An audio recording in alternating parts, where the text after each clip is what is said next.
नमस्कार. Next example, prove that cos raised to 4 pi by 8 plus cos raised to 4 3 pi by 8 plus cos raised to 4 5 pi by 8 plus cos raised to 4 7 pi by 8 is equal to 3 by 2. So आपण LHS consider करून simplify करणार आहोत. अशा टाईपची जर examples येतात 4 किंवा 5-6 terms वगैरे आहेत तर त्या काही कॉम्पॅक्ट करता येतात का ते आपण बघणार आहोत.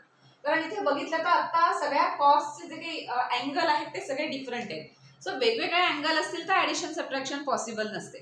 पण कुठल्या दोन कॉस्टचे जर सेम अँगल आले तर त्याची ॲडिशन आपण करू शकतो. सो हे 4 टर्म्स आहेत ते 3 टर्म्समध्ये किंवा 2 टर्म्समध्ये काही कॉम्पॅक्ट करता येणार आहे का बघूया. सो इथे अँगल दिलेले आहेत त्यातले कुठले तरी दोन. आता हे ट्रायल अँड एरर मेथडने कुठलेही एक अँगल घ्यायचा आणि तो दुसऱ्या अँगल सारखा ऍडजस्ट होतोय का चेक करायचा. म्हणजे जर यातला एक अँगल दुसऱ्या कुठल्या तरी अँगल सारखा आला तर तो तसं आपल्याला रिप्लेस करता येईल आणि ते त्या दोघांची ॲडिशन करता येईल. थोडक्यात काय की कुठल्याही दोन कॉस्टचे जर अँगल सेम झाले तर आपल्याला तिथे ॲडिशन पॉसिबल आहे. पुढे रेस टू 4 आहे त्यामुळे कॉस स्क्वेअरचे फॉर्म्युले वापरायचे का काय ते आपण पुढे बघू. पण आधी अँगल कुठल्या दोन कॉस्टचे सेम होत आहेत का कन्सिडर चेक करणार आहोत. सो कन्सिडर LHS मध्ये आपण आता कुठलेही घ्या चेक करत राहायचं. जे होतील अँगल ते दोन सेम होतील ते आपण ॲडिशन करायचे त्यांची. आता हे 5 आणि 7 हा थोडा मोठा नंबर आहे त्याचा आधी चेक करूया होतंय का. सो 5 पाय बाय 8 हा यातल्या कुठल्या अँगलशी मॅच होतोय का बघूया. So consider cos 5 pi by 8 race to 4 वगैरे जेव्हा आपण ॲक्च्युली सोडवायला जाऊ तेव्हा आपण ते घेणार आहोत. आता फक्त याचा अँगल कुठल्या दुसऱ्या अँगलला मॅच होतोय का चेक करणार आहोत. 5 पाय बाय 8 सो 8 इथेच ठेवला तर 5 आणि 8 याच्यामध्ये काय डिफरन्स येतं. 8 - 5 केला 3 येतोय आणि इथे 3 दिसतोय तर आपल्याला हा इथे यूज करता येईल. So which is equal to cos of 8 pi minus 3 pi upon 8 असं आपण लिहू शकतो. 5 pi by 8 can be written as 8 pi minus 3 pi upon 8. काही आपण चेंज केलं नाही फक्त लिहिताना आपण असे लिहिलं. मग आता 8 पाय अपॉन 8 मीन्स काय राहणार पाय असतो. So which is equal to cos of pi minus 3 pi by 8. Again आता cos of pi minus theta हा आपल्याला फॉर्म्युला अप्लाय करायला आहे. Cos of pi minus theta असेल तर काय होतं minus cos theta. So minus cos 3 pi by 8. आता आपण ऑब्झर्व केलं तर इथे 3 पाय बाय 8 हा अँगल दिसतो आणि याच्यासाठी पण हाच सेम अँगल आला. फक्त काय डिफरन्स आहे की cos of 5 pi by 8 is equal to काय मायनस कॉस 3 पाय बाय 8. आता इथे आपल्याला फायनली काय करायचं रेस टू 4 करायचं त्यामुळे ते मायनस साईन जाणार आहे. इव्हन ऑर्डर असेल तर सगळे प्लस होऊन जातात त्यामुळे ते इथे शेवटी प्लस होणार आहे. फक्त आपण ही जी टर्म आहे ती ह्या टर्मने रिप्लेस करू शकतो इथे आता आपण बघितलं. तशीच अजून एखादी कन्सिडर करूया. सपोज ही कन्सिडर करू कॉस 7 पाय बाय 8. 7 पाय by 8 can be written as 7 पाय बाय 8 आणि 7चं काय 8 - 1 केलं की 7 होईल. So 8 pi minus 1 pi upon 8. साधारण हा न्यूमरेटर आणि डिनॉमिनेटरचं काय रिलेशन आहे त्याप्रमाणे इथे लिहून घ्यायचं आणि मग ते त्या डिफरन्समध्ये इथे कुठला अँगल मॅच होतोय का बघायचं. तसा मॅच झाला तरच हे घेण्यात फायदा आहे. तरच ते कॉम्पॅक्ट होणार आहे LHS. 8 पाय मायनस 5 म्हणजे 7 म्हणजे इथलं हे बरोबर आहे आणि हे सेपरेट केलं की पाय बाय 8 होईल. म्हणजे हा पाय बाय 8 हा अँगल मिळेल म्हणजे ते हे घेता येईल आपल्याला. So which is equal to cos of 8 pi upon 8 means पाय राहिलं minus this pi by 8 which is equal to minus cos pi by 8. So पाय बाय 8 हा अँगल आहे त्यामुळे ह्या दोन टर्म सेम झाल्या. आता मायनस साईन आहे पण ते मायनस साईन म्हटलं तसं रेस टू 4 असल्यामुळे ते प्लसच होणार. सो आता आपण हा जो ही जी टर्म आहे ती ह्या टर्मने आणि ही टर्म ह्या टर्मने अशी रिप्लेस करून LHS रिराईट करूया.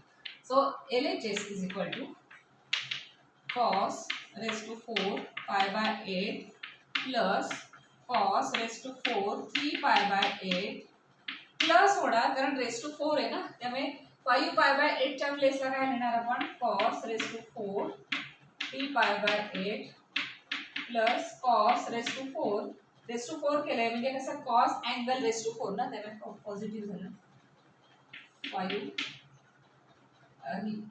हे लिहिणार.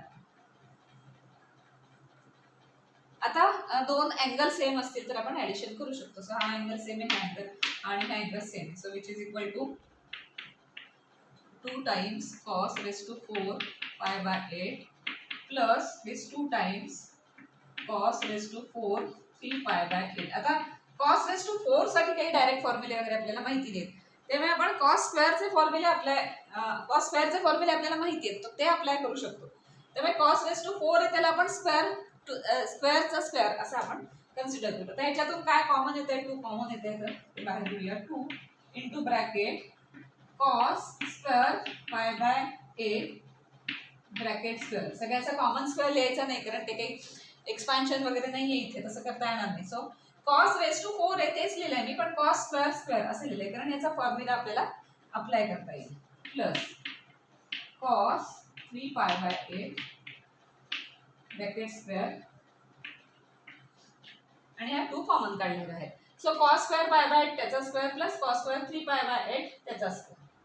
आता cos स्क्वेअर साठी आपण फॉर्म्युला अप्लाय करू शकतो. cos स्क्वेअर साठी काय 1 प्लस तो फॉर्म्युला आठवत असेल डबल अँगलचे, तर cos square theta is equal to काय असतं 1 प्लस cos 2 थीटा, डबल होतो तो अँगल 2 थीटा अपॉन 2 वगैरे, तो फॉर्म्युला इथे आपण अप्लाय करूया.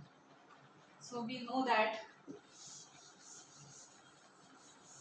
आपण LHS काय करून घेतली आणि कॉम्पॅक्ट करून घेतली दोनच टर्म मध्ये, आणि आता काही फॉर्म्युले वगैरे अप्लाय करता येते का बघूया. So we know that formula काय आहे cos square theta is equal to 1 plus cos 2 theta upon सगळ्याला 2. तर हा फॉर्म्युला आपल्याला माहिती आहे, हा फॉर्म्युला या प्लेसला आणि ह्या प्लेसला अप्लाय करूया. So LHS will be which is equal to 2 into bracket. याच्यासाठी आपण आधी हा फॉर्म्युला अप्लाय करू, म्हणजेच काय होणार ब्रॅकेट घालायला लागेल, कारण या ब्रॅकेटचा स्क्वेअर पण आहे तो विसरायचा नाही. 1 plus cos 2 theta 1 plus cos 2 theta 2 theta म्हणजे ह्याचा डबल अँगल, ह्याचा डबल अँगल म्हणजे काय 2 इंटू पाय बाय 8. मग 2 आणि पाय बाय 8 चा डबल अँगल ना, म्हणजे 2 पाय बाय 8 मग 2 4 म्हणजे तो किती होणार पाय by 4. So cos pi by 4 upon 2 आणि या सगळ्याचा काय असणार आहे हा स्क्वेअर आहे तो विसरायचा plus 1 plus cos 3 pi by 4 म्हणजे 3 बाय 4 होणार ते अपॉन 2 या सगळ्याचा स्क्वेअर. आता काही कॉमन येते का वगैरे आता बघूया. आता अपॉन 2 आहे पण त्याचा स्क्वेअर आहे 2 चा स्क्वेअर, इथे पण डिनॉमिनेटर 2 चा स्क्वेअर, त्यामुळे 4 होऊन ते बाहेर आणता येईल आपल्याला. So which is equal to 2 by 4. हा 2 आहे ना, 2 बाहेर 2च नाही येणार, 2 चा स्क्वेअर आहे ना इथे. सो अपॉन 4 सगळा कॉमन बाहेर आला. ब्रॅकेट मध्ये काय राहिलं 1 plus cos pi by 4 bracket square. हा a प्लस b ब्रॅकेट स्क्वेअरचा एक्सपान्शन ने सॉल्व करता येईल. प्लस हा झाला 1 plus cos 3 pi by 4 bracket square. आता हा पण a प्लस b ब्रॅकेट स्क्वेअरच्या एक्सपान्शन ने सॉल्व करता येईल, पण पुन्हा 3 पाय बाय 4 आहे. सो 3 पाय बाय 4 ची आपल्याला व्हॅल्यू माहिती नसेल तर त्याचं काही पाय बाय 4 मध्ये किंवा पाय बाय 2 मध्ये ज्या व्हॅल्यूज माहिती आहेत त्याच्यात आपल्याला कन्व्हर्ट करता आलं तर इझी जाईल, कारण शेवटी आपल्याला व्हॅल्यूज लिहायच्या आहेत. एकदा सगळं एक्सपान्शन वगैरे करून झालं, सिंपल टर्म झाल्या की आपल्याला त्याच्या व्हॅल्यू रिप्लेस करून ॲडिशन वगैरे करून 3 बाय 2 येतं ना हे चेक करायचं आहे आपल्याला. सो फायनली आपल्याला व्हॅल्यूज लिहायचे आहेत, तर थोडंसं इथे आपण सिम्प्लिफाय करून बघूया की 3 पाय बाय 4 आपल्याला नोन असलेल्या काही याच्यात लिहिता येतोय का. म्हटलं तसं न्यूमरेटर आणि डिनॉमिनेटरचं काय रिलेशन आहे ते बघायचं. 4 मायनस 3 इज इक्वल टू 1 येते. सो आपण असं लिहू शकतो की 4 pi minus pi upon 4. So 3 pi by 4 हा असा लिहू शकतो 4 पाय मायनस पाय अपॉन 4, कारण पाय बाय 4 च्या वगैरे व्हॅल्यूज माहिती आहेत आपल्याला, त्यामुळे आपण ते रिप्लेस करूया. सो नेक्स्ट स्टेपला हे झालं 1 बाय 2 झालं इथे into bracket 1 plus cos pi by 4 bracket square. आधी व्हॅल्यू घालून नंतर एक्सपान्शन केलं तरी चालेल, किंवा आधी एक्सपान्शन करून नंतर व्हॅल्यू घातली तरी चालेल, कुठल्याही वेने गेलं तरी सेमच येणार. प्लस 1 प्लस cos ऑफ इथे काय लिहिणार आपण आताच आपण बघितलं होतं की 4 पाय मायनस पाय अपॉन 4 हे असं रिप्लेस केलं तरी चालेल. म्हणजे काय आलं 4 गेले म्हणजे पाय मायनस पाय बाय 4 आणि या सगळ्याचा square. Pi minus pi by 4 या सगळ्याचं कॅल्क्युलेशन 3 पाय बाय 4 येतं की नाही ते चेक करा, कारण ते 4 पाय मायनस पाय अपॉन 4 आहे ना. आता cos of pi minus pi by 4 म्हणजे cos of pi minus theta काय असतं मायनस कॉस थिटा असतो तो तसं लिहायला लागेल. So which is equal to 1/2 into bracket this 1 plus cos pi by 4 हे आपल्याला कुठल्याही स्टेपला सॉल्व्ह करता येईल plus 1 minus cos pi by 4 because cos of pi minus theta is equal to minus cos theta square. आता इथे a plus b bracket square आणि इथे a minus b bracket square तर एक्सपांड करूया. आधी व्हॅल्यू घालून नंतर एक्सपांड केलं तरी चालेल. सो आपण आधी व्हॅल्यू घालूया म्हणजे सिंपल होईल ते जरा 1/2 into 1 plus cos pi by 4 ची व्हॅल्यू किती आहे 1/√2 bracket square plus 1 minus 1/√2 same आहे ना ब्रॅकेट स्क्वेअर. आता हे जरा कॅल्क्युलेशन करायला आतल्यात कॅल्क्युलेशन करून नंतर स्क्वेअर केला तरी चालेल पण त्याच्याऐवजी एक्सपांड करून सिंपल आहे a plus b bracket square expand करून सॉल्व्ह करणं जास्त सिंपल आहे त्यामुळे तसं करूया.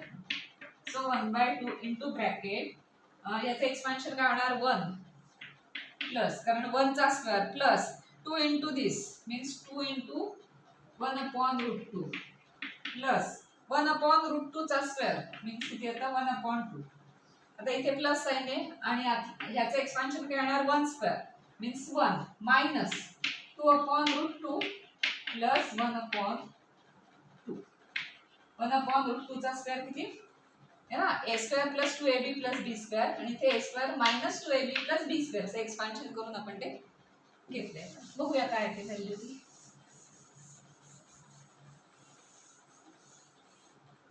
So which is equal to 1/2 into bracket काही कॅन्सल होतंय का हे आणि हे कॅन्सल झालं 1 प्लस 1 2 आणि हे 1/2 plus 1/2 means 1 1 plus 1 2 plus 1 which is equal to 3/2 which is equal to RHS. So आपण हे फक्त सिम्प्लिफाय केलं आणि त्याची व्हॅल्यू किती आली 3/2 आली.